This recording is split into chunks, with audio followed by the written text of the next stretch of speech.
Graça e paz, irmãos.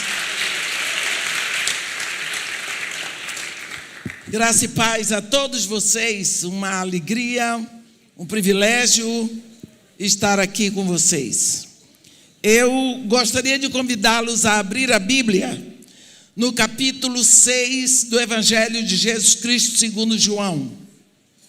Capítulo 6, Evangelho de Jesus Cristo segundo João. Vamos ler a partir do versículo 1. Depois dessas coisas, atravessou Jesus o mar da Galileia, que é o de Tiberíades. Seguia-o numerosa multidão, porque tinham visto os sinais que ele fazia na cura dos enfermos. Então, subiu Jesus ao monte e assentou-se ali com seus discípulos. Ora, a festa, a Páscoa, festa dos judeus, estava próxima. Então Jesus, erguendo os olhos e vendo que grande multidão vinha ter com ele, disse a Filipe: onde compraremos pães para lhes dar a comer? Mas dizia isto para o experimentar, porque ele bem sabia o que estava para fazer. Respondeu-lhe Filipe: não lhe bastariam 200 denários de pão para receber cada um seu pedaço? Um dos seus discípulos, chamado André, irmão de Simão Pedro, informou a Jesus: está aí um rapaz que tem 5 pães de cevada e 2 peixinhos. Mas isto, o que é para tanta gente? Disse Jesus: fazei o povo assentar-se, pois havia naquele lugar muita relva. Assentaram-se, pois, os homens em número de quase 5.000. Então Jesus tomou os pães e, tendo dado graças, distribuiu entre eles, e também igualmente os peixes, quantos queriam. E quando já estavam fartos, disse Jesus a seus discípulos: recolhei os pedaços que sobraram, para que nada se perca. Amém. Amém. Esse é um momento de surpresa, de grande intimidade, de relax entre Jesus, seus discípulos e uma multidão. Jesus Cristo estava no âmago de seu ministério, atingindo multidões, impactando o povo, e as multidões o seguiam. Então, Jesus subiu num platô lá no monte e viu uma quantidade imensa de gente que ia ter com ele. Olhou para Filipe. Filipe era um garotão, quem sabe um dos mais novos da turma de discípulos. Filipe era um rapaz tão ingênuo, tão ainda novinho. Jesus resolveu fazer uma brincadeira com Filipe, porque sabia que Filipe ia se assustar. Olhou aquela multidão e disse: Filipe, mas onde é que nós vamos conseguir comprar pães para alimentar essa multidão? Filipe tomou um susto. A Bíblia diz que Jesus dizia isso para o experimentar. Quer dizer, Jesus estava fazendo uma pegadinha com Filipe. Ele queria ver a reação de Filipe.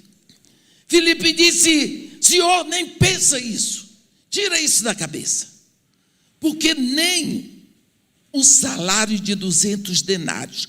200 denários são 200 dias de trabalho. Nem esse dinheiro daria para comprar pão para que cada um recebesse um pedaço. Enquanto Jesus estava se divertindo um pouco com Filipe, e Filipe, assustado, respondendo a Jesus, entra em cena um outro discípulo. Esse discípulo, André, eu sempre digo que ele é o carioca. Ele é aquele tipo vivaldino. Está sempre por dentro das coisas. Ele era irmão de Simão Pedro. Jesus estava brincando com Filipe. André ouviu a história, entrou e disse: tem aí um rapaz com 5 pães de cevada e 2 peixinhos. Mas o que é isso para tanta gente? Olha, eram 5.000 homens mais ou menos, sem contar com crianças e mulheres. Filipe já tinha andado no meio do povo, já sabia quem levou lanche, qual era o lanche e a quantidade. Então, Jesus olhou para André e disse para ele: traz o rapaz aqui. Então vamos agora atender ou atentar para esse garoto. No meio daquela multidão, havia um garoto que preparou um lanchinho. Ele preparou 5 pães de cevada e 2 peixinhos. A Bíblia diz peixinhos. Então, não eram peixes grandes. Seguramente esse menino não comprou aqueles pães de manhã. Não se faz pão de madrugada. Se faz o pão para a hora do almoço. Então, ele pegou o pão de ontem. Pegou o pão de ontem, lá naquela região. Eu morei no Iraque 3 anos e meio. E eu estava na Jordânia e no Egito há uns 10 dias, passados. E nós fomos ao lugar onde as pessoas preparavam o pão. Aquele pão, de um dia para o outro, ele fica tipo uma borracha. Eu já comi muito pão assim e ainda como quando vou lá. Aquele menino pegou 5 pães de ontem, 2 peixinhos que seguramente não eram fritos, porque lá não é o lugar onde se come peixe frito. Seguramente assados. Botou num farnelzinho. Não haviam as marmitas que nós temos hoje. O lanche era para ele. Você já pensou que são 5 pães, 2 peixinhos assados, posto numa sacola, com 5 pães de cevada, aquilo na mão daquele garoto, anda para cá, sacode para lá, era tudo a pé. Quando eles se assentaram, aquilo já tinha virado uma maçaroca. Aquele era o lanche dele, mas devia estar tudo misturado. Mas estava lá. Deu para André ver 2 cabecinhas de peixe e 5 pães de cevada. Estava exposto. O que vocês acham? Naquele calor, naquela poeira, estava tudo ali. Era o lanche do garoto. Para levar um lanche desse, aquele menino tinha uma certeza: hoje eu vou me fartar.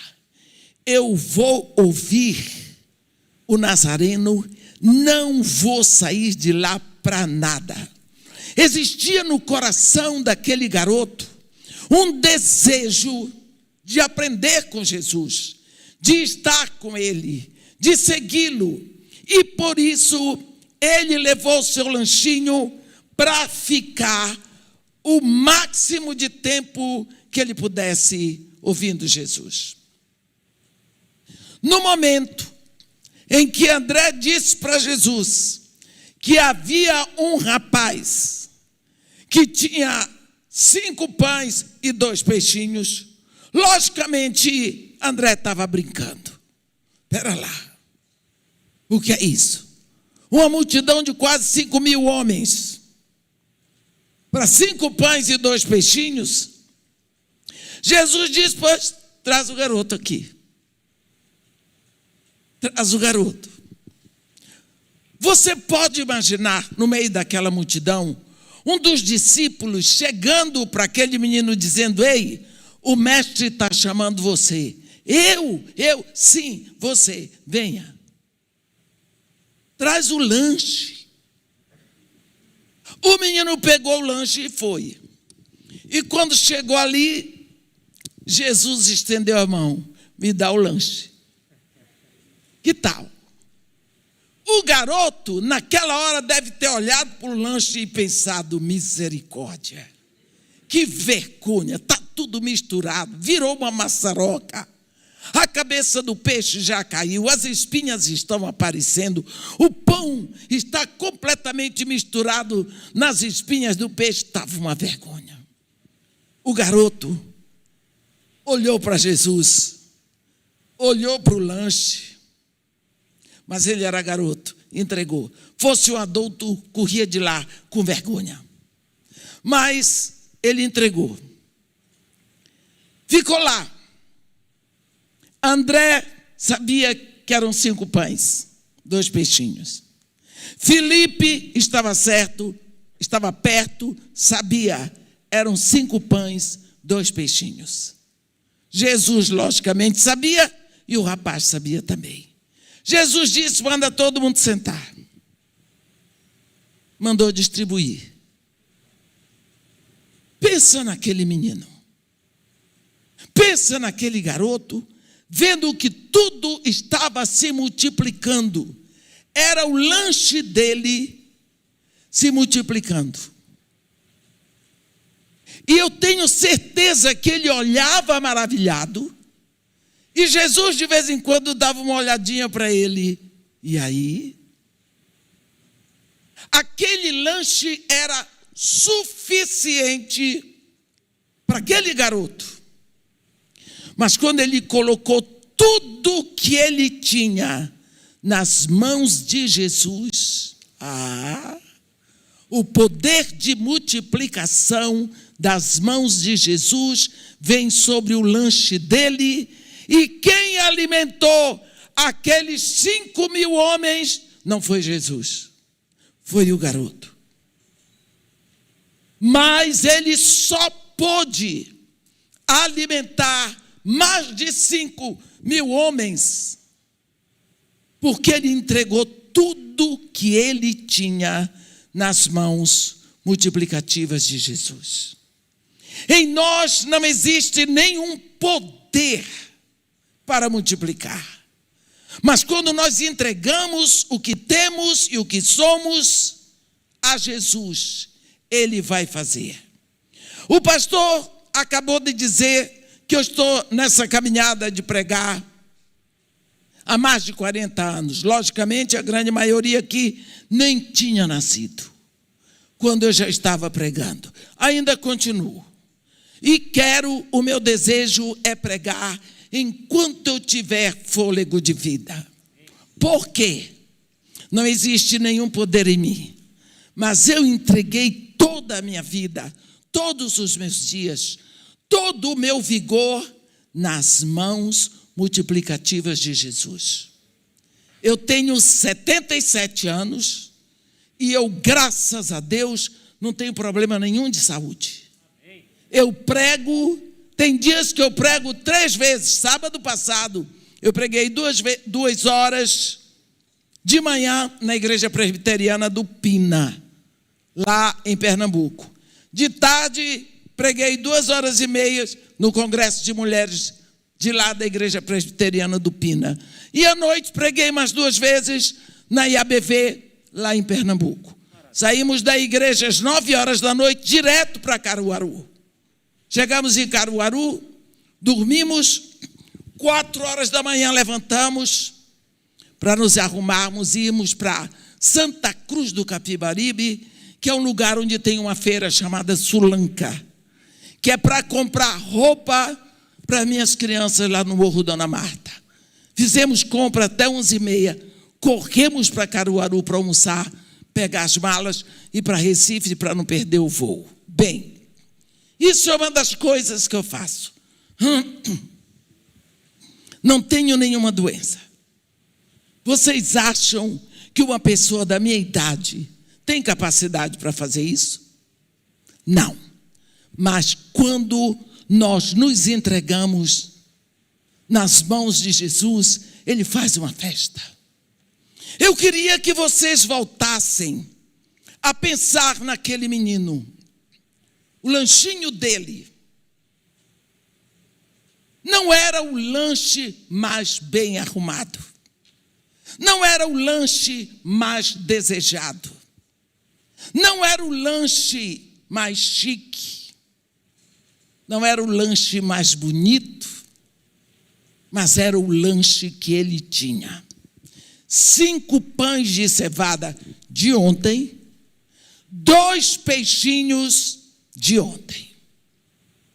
Quando nós pensamos o que nós vamos entregar para Jesus, para que Ele possa arrumar do jeito dele. Com certeza, antes que aqueles peixes fossem distribuídos, Jesus Cristo, nas mãos dele, emendou os peixes. Jesus Cristo acertou aquele pão. Quantos de nós pensamos, mesmo sendo tão jovens quanto vocês, pensamos no passado, como se existisse algum passado? Nós não temos um passado, nós temos uma história. Precisamos pensar nos dias de ontem como eventos da nossa história. Deixa eu dizer uma coisa para você. Quando o salmista ora, no Salmo 139, ele diz assim para Deus: Tu formaste o meu interior. Tu me teceste no ventre da minha mãe. Os meus ossos não foram de ti encobertos, quando no oculto eu fui formado e entretecido como nas profundezas da terra. Tu me viste a substância ainda informe, e no teu livro todos os meus dias foram escritos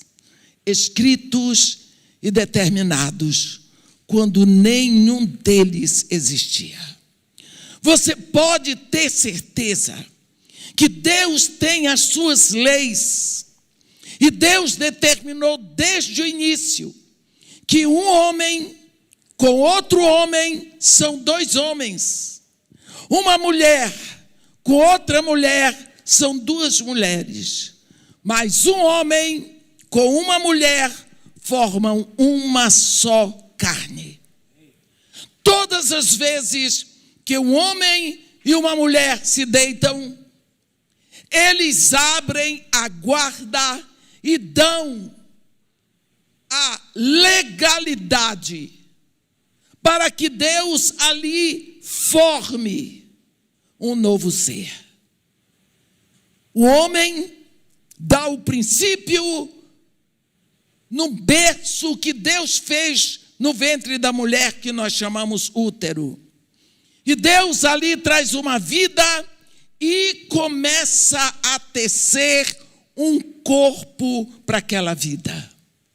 Ele pega todo o material da mãe e começa a tecer um corpo.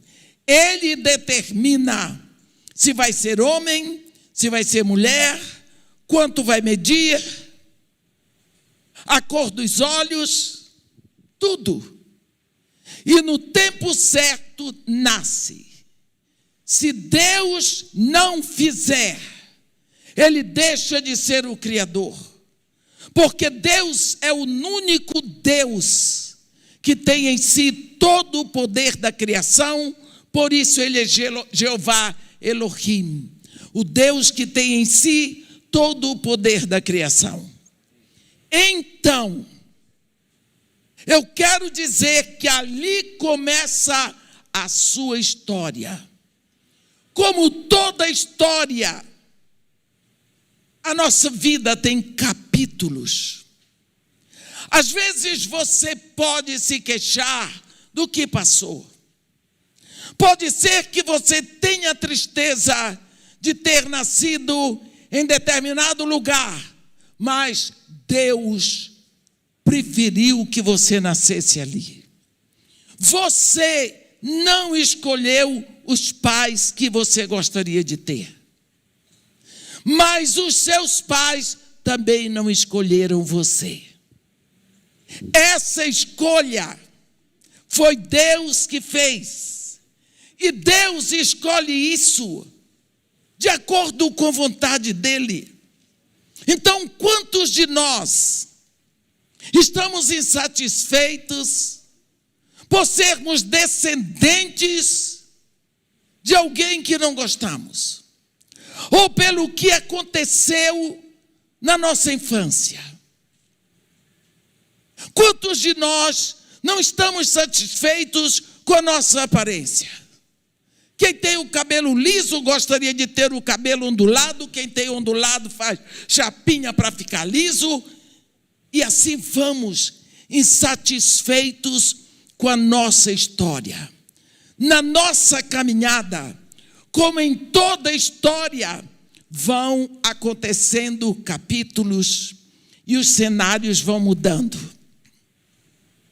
Você nasceu numa cidade, muda para outra, mudou o cenário.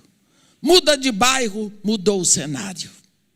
Eu nasci no Pará, fui criada na Bahia, agora moro no Rio. Já morei no Espírito Santo, já morei no Iraque. Então, 5 cenários diferentes. Isso tudo faz parte da minha história. Em toda história entram bruxas, mas entram fadas madrinhas. Tem pessoas que podem entrar na sua vida para causar dano, para causar prejuízo, para causar dor. É isso que eu chamo bruxa. Umas se demoram, outras passam rápido, graças a Deus. Mas também entram pessoas boas, pessoas que ajudam, que estendem a mão, que dão bons conselhos. Às vezes se demoram mais, às vezes passam rápido. E assim, Deus vai permitindo que esses personagens secundários, esses personagens coadjuvantes, entrem na sua vida, exatamente para escrever a sua história com você. Mas no final, a história é sua. Você não é a vítima da sua história. Você é o personagem central. Quando nós pensamos nisso, nós vemos que cada um de nós é uma pessoa diferente. Se você começar a estudar para trás a história da sua família, você vai ver como é interessante. De tudo que eu me lembro da minha, eu me lembro que o meu avô, pai do meu pai, era de Serra Leoa, de Freetown. Mudou para a América do Sul, para a Guiana Inglesa. Casou com uma mulher que tinha vindo da Índia, de Madras. Teve 3 filhos e mandou para a Inglaterra estudar. Meu pai se formou, foi para o Mar do Caribe, para Barbados. Casou com uma barbadiana, veio para o Brasil. Eu nasci brasileira por causa disso. Minha mãe nasceu em Portugal, em Braga. Veio para o Brasil, ficou viúva e caiu em adultério com meu pai. Eu nasci. Quem quer nascer disso aí? De adultério? Ninguém, mas eu nasci. Morri? Ainda não. E se o dia que eu morrer não foi por causa disso? Então, quando nós olhamos para trás, nós temos, muitas vezes, peixinhos mal arrumados, pães não tão fresquinhos. Assim como aquele menino talvez se envergonhou de apresentar para Jesus os pães velhos, os peixinhos arrebentados. Mas ele entregou tudo. Assim nós precisamos chegar para Jesus hoje, entregando tudo que somos, entregando tudo que fomos nas mãos multiplicativas de Jesus. E Ele vai fazer uma maravilha na nossa vida. Ele vai nos levar a produzir para a igreja do século 21. Quando Jesus Cristo voltou para o Pai, Ele foi muito claro. Lá em Lucas, capítulo 24, 49, Ele diz: eu vou, mas eu envio sobre vós a promessa de meu Pai. Quando nós vemos, Deus tem tantas promessas, tantas, mas parece que o Espírito Santo é a promessa das promessas. Nós somos a geração chamada igreja. No momento em que o Espírito Santo desce, ele desce para tomar tudo o que Jesus fez na cruz e aplicar na vida de cada um que se rende, com seus peixinhos velhos, com seus pães velhos. Mas no momento em que você se entrega a Jesus Cristo, o Espírito Santo vai entrar na sua vida para fazer a obra que Deus desejou e deseja fazer. Você sabe como era o casamento hebraico? O casamento hebraico era assim: o pai toma a frente do casamento. Quando ele vê que o filho já está na hora de ter a noiva, ele pesquisa para ver onde tem uma moça que ainda não foi pedida e que é a moça que serve para ser a noiva de seu filho. E descobre quanto tem que pagar. Porque lá em Israel, naquela época, o noivo tinha que pagar o dote. Era um preço que ele tinha que pagar. O pai descobre onde está a moça, vê quanto custa, marca o dia e manda o filho: você vai lá, tal endereço, tá? E aqui está o dinheiro do dote que foi arrumado. Uma coisa que nós não podemos esquecer é que o filho vai para o lugar onde está a moça, entra na casa da família, ele entra na casa da noiva. Isso é importantíssimo.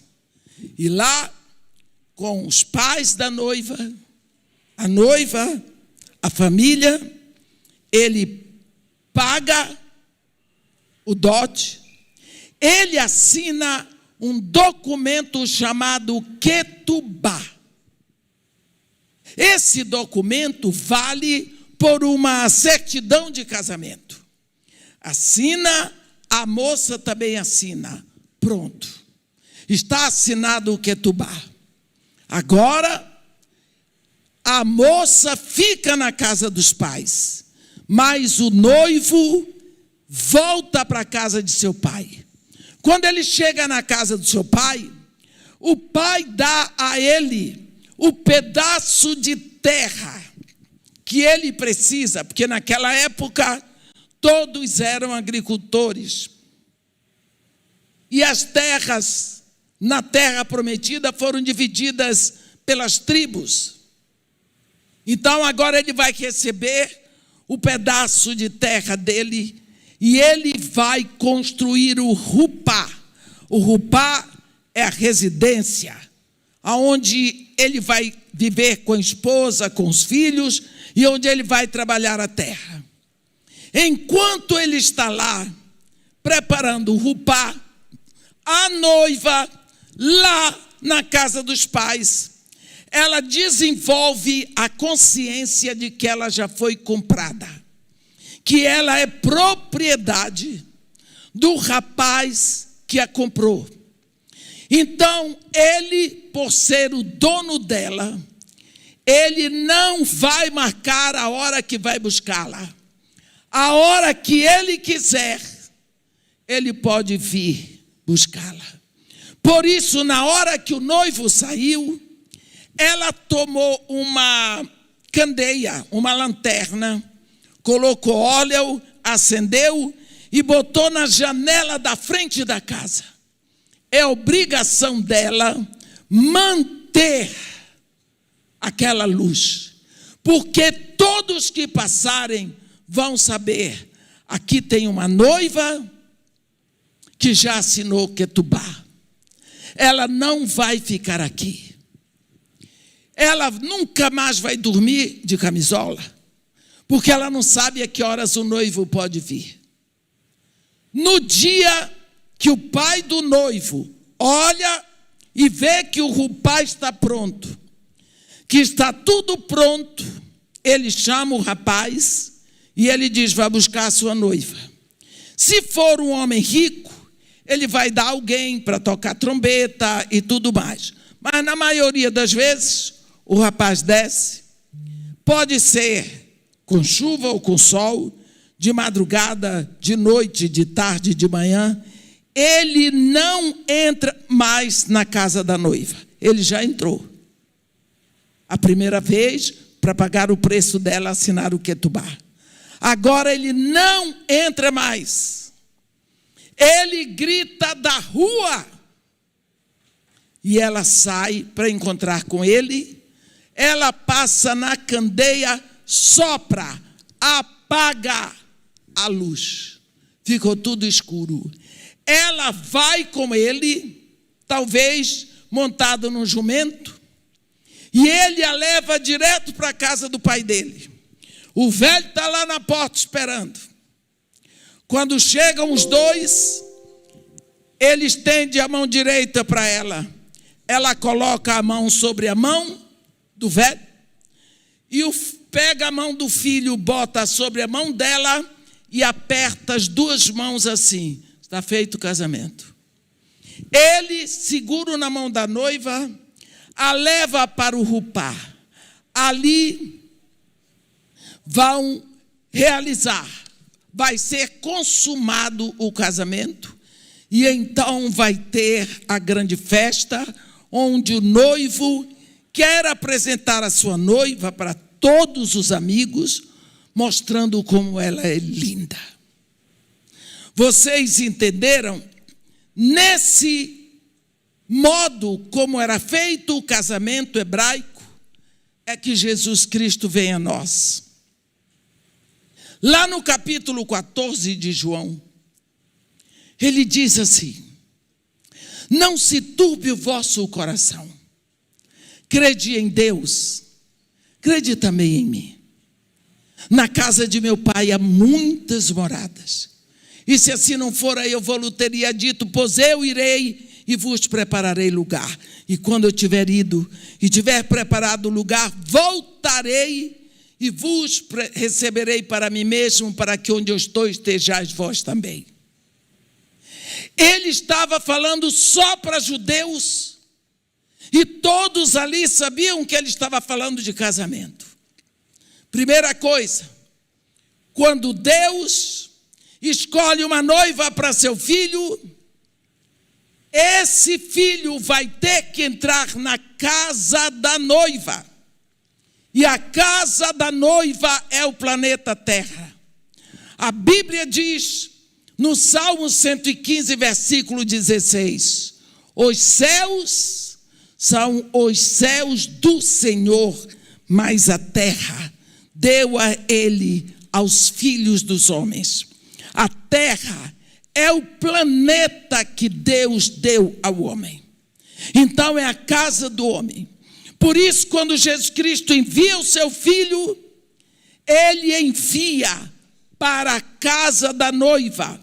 Para entrar aqui e ser homem, tem que entrar pela porta da frente, que é o nascimento físico. Por isso ele forma o seu filho dentro do ventre de uma mulher. E esse filho nasce homem. Ele entrou na casa da noiva pela porta certa, pela porta da frente.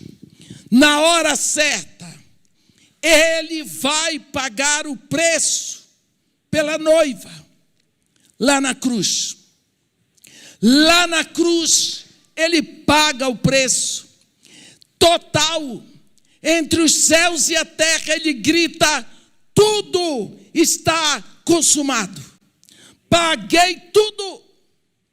A Bíblia diz, quando Paulo fala em Colossenses, ele diz que Jesus, lá na cruz, ele pagou o escrito de dívida que era contra nós, que constava de ordenanças, e ele diz, tendo cancelado o escrito de dívida que era contra nós, que constava de ordenanças, o qual nos era prejudicial, removeu-o inteiramente, encravando-o na cruz.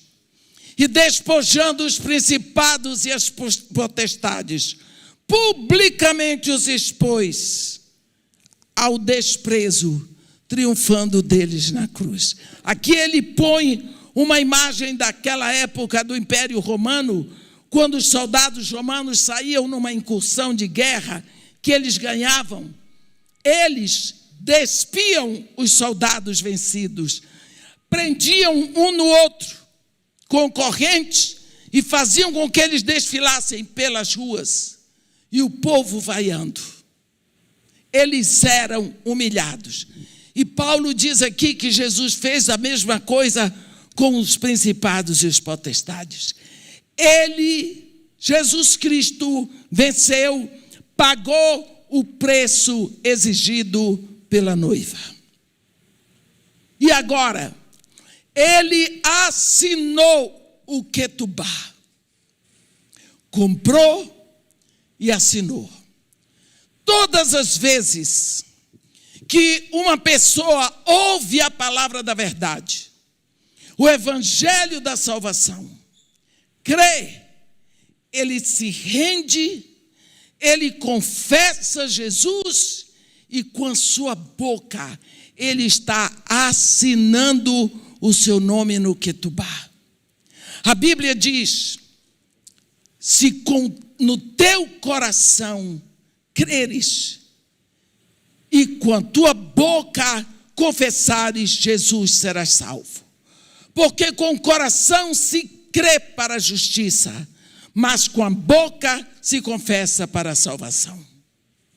Porque na hora que você confessa Jesus, ele lhe leva ao Pai. O Pai vai assinar o seu nome no livro da vida do Cordeiro. Mas ele vai dar a você o selo. Isso é importante. Por quê? Quando você compra uma propriedade, você compra uma propriedade, você pagou a propriedade toda, ela é sua? Não. Ela é sua por direito, mas não de fato. Quando você vai ao cartório de imóveis e você deixa toda a papelada lá, provando que você pagou, tudo assinado, então é marcado o dia para você voltar. Quando você volta e a escritura está carimbada com o selo do cartório de imóveis, a assinatura do tabelião, então você pode dizer que aquele imóvel é seu, porque o selo é a última parte de uma transação de compra. Jesus Cristo, lá na cruz, pagou totalmente o seu preço, o meu preço, o preço de todos nós. Está pronto? Não. Está comprado? Está. Está pago? Está. Mas cadê o selo? Quando você se rende a Jesus Cristo, você é selado. Aí sim, você vai ser selado.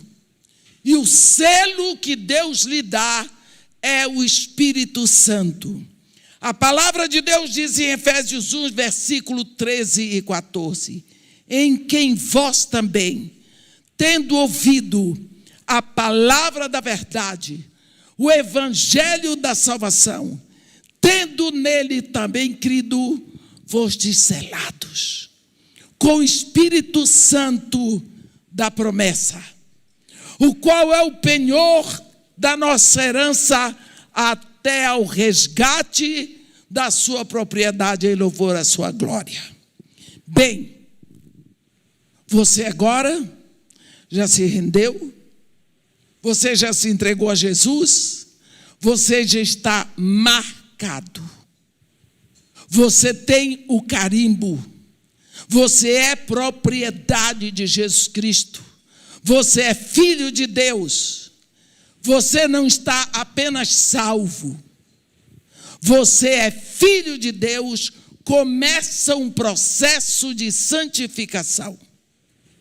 Começou. A vida no Espírito começou. Esse Espírito está na sua vida.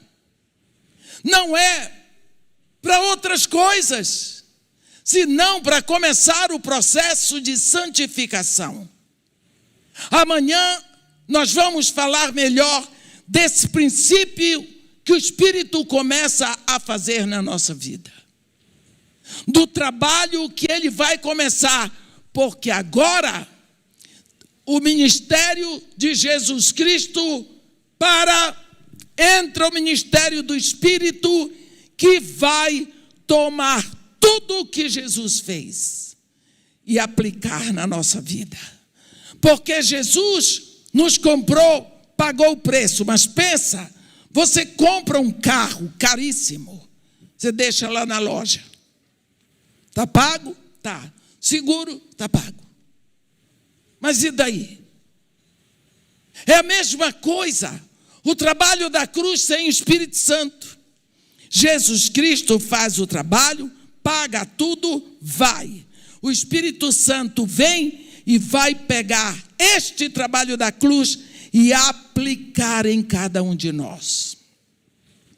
O Pai planejou a nossa redenção, o Filho fez a redenção e o Espírito Santo vem aplicar em nós. Quantas vezes nós esquecemos do ministério do Espírito Santo? Quer que eu diga uma coisa a vocês?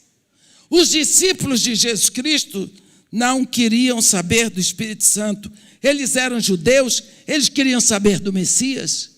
E eles estavam felizes porque Jesus Cristo era o Messias.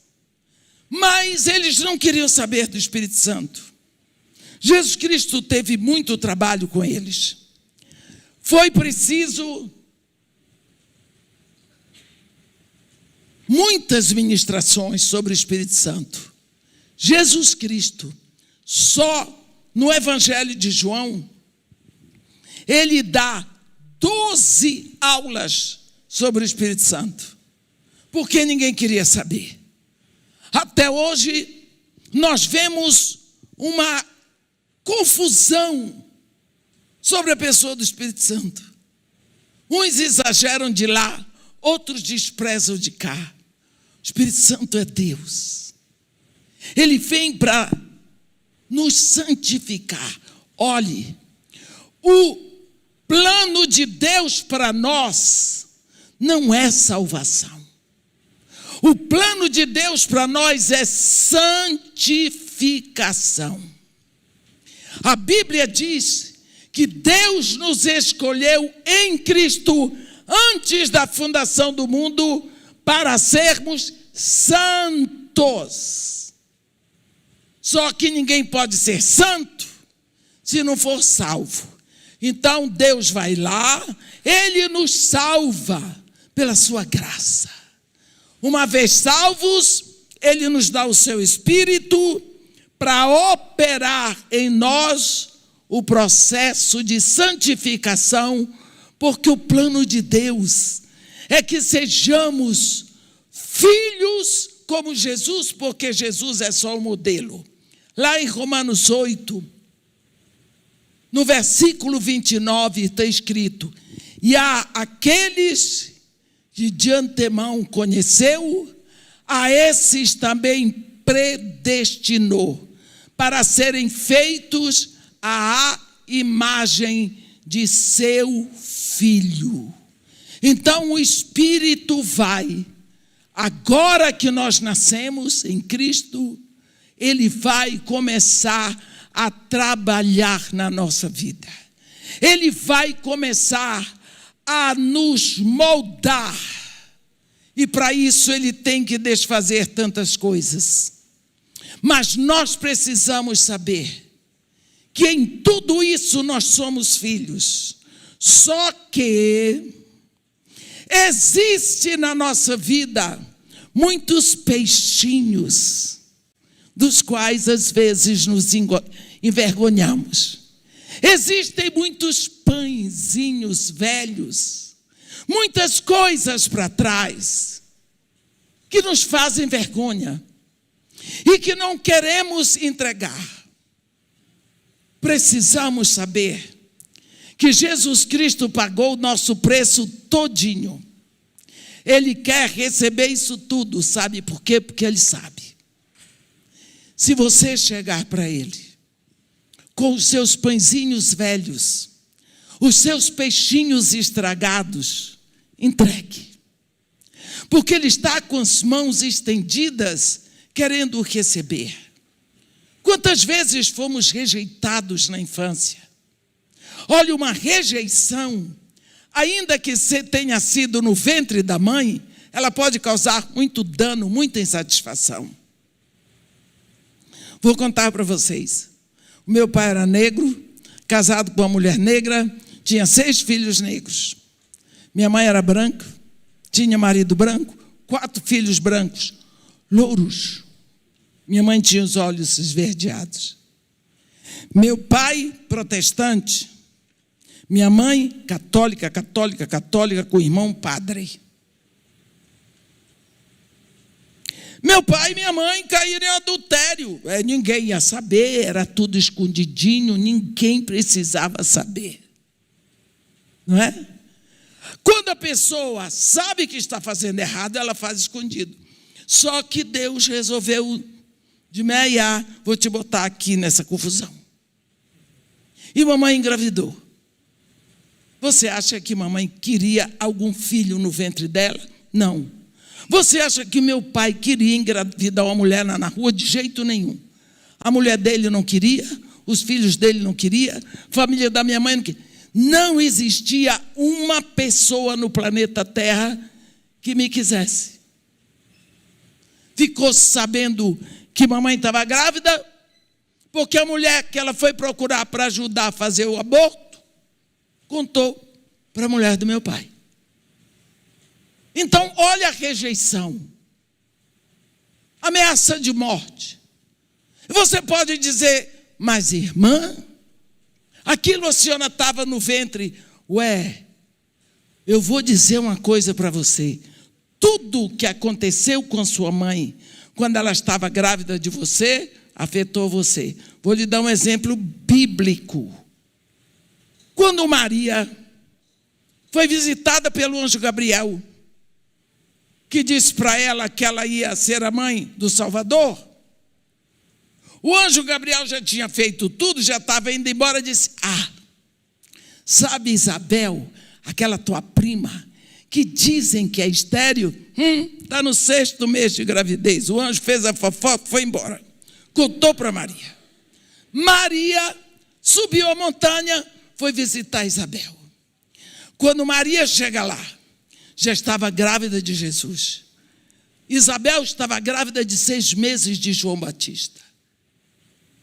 Isabel diz para Maria, está lá no Evangelho de Lucas: logo que chegou aos meus ouvidos a voz da tua saudação, a criança dentro em mim saltou de alegria.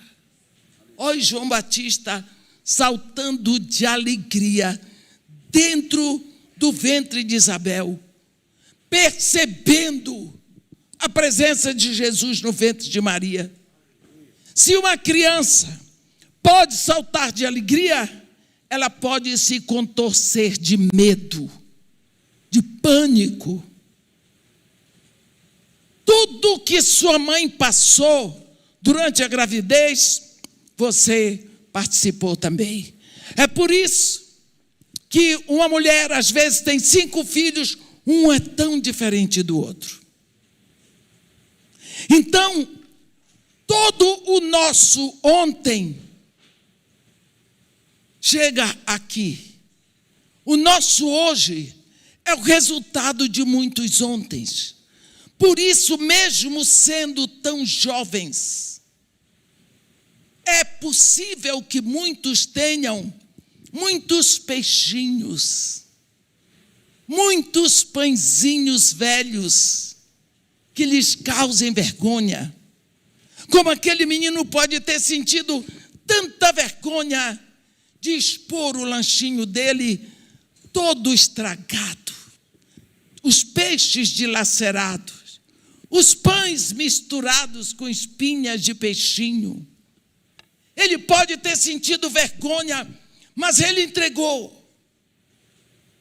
O meu desejo hoje, no início desse congresso, que na realidade é um tempo separado, para pensarmos, que você pare e você pense em tudo aquilo que pode estar afetando a sua vida, lhe trazendo desconforto, mal-estar e até vergonha. E você procure